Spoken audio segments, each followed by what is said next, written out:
ఉన్నటువంటి ప్రత్యర్థులు ఒక పెద్ద పరీక్ష, వాళ్ళు ఇస్తున్న హామీలు ఒక పెద్ద పరీక్ష. ఎందుకంటే చరిత్రలోనే ఎప్పుడు ఇవ్వనంత హామీలు ఇచ్చారు.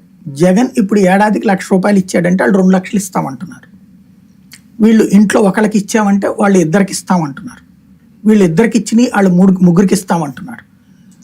వీళ్ళు గజమున్నర ఇస్తే అదే సెంటున్నర ఇస్తే 3 సెంట్లు ఇస్తారు, వాళ్ళు 3 సెంట్లు అంటున్నారు. కాబట్టి అన్ని డబుల్ చేస్తామంటున్నారు. కాబట్టి అక్కడ పరీక్ష ఏంటంటే జగన్ ఏమో కొత్త ఎన్నికల మేనిఫెస్టోలో వాళ్ళు 2.5 3 అన్నారు కాబట్టి నేను 4 ఇస్తానన్నో ఇట్లా అంటలా. అవును, తను స్టికాన్ అయిపోయి ఉన్నాడు, అవి కొనసాగిస్తానంటున్నాడు. ఈవెన్ పెన్షన్ కూడా వాళ్ళు 4,000 ఇస్తాను అంటే ఇతను 3,500 అనే చెప్తున్నాడు.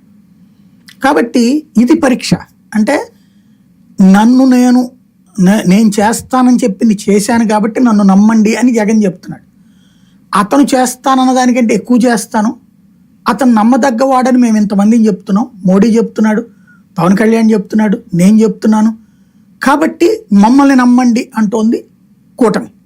కాబట్టి ఇద్దరిలో ఎవరిని నమ్ముతారు, జగన్ని నమ్ముతారా జట్టుని నమ్ముతారా అన్నటువంటి దాని చుట్టూతోనే రాజకీయం నడవబోతుంది. 2014లో కానీ 19లో కానీ జగన్ చంద్రబాబు ఇద్దరు పోటీ పడి ఎన్నికలకు వచ్చారు. చాలా హోరాహోరీ పోటీ. చివరి లాస్ట్ నిమిషంలో ఏదో ఒక వేలం పాట పెట్టినట్టు 2,000 2,500 మీ 3,000 ఇస్తామని పింఛన్ పంచడం ఒక పోటీ కనిపించింది. కానీ ఈసారి జగన్మోహన్ రెడ్డి గారిలో ఆ పోటీ లేదు. నేను ఇంతకు మించి ఇవ్వలేను, నేను ఇంతే ఇస్తాను అంటూ ఒక అడుగు ఒక మెట్టు దిగిపోయారు, తగ్గిపోయారు. అది భయమా ధీమానా? అవసరం, చేయగలిగింది చెప్పాలి అనేటటువంటి తత్వం, అనుభవం మీద నేర్చుకునేటటువంటి పాఠం. ఇప్పుడు క్రిందసారి సిపిఎస్ రద్దు అన్నాడు,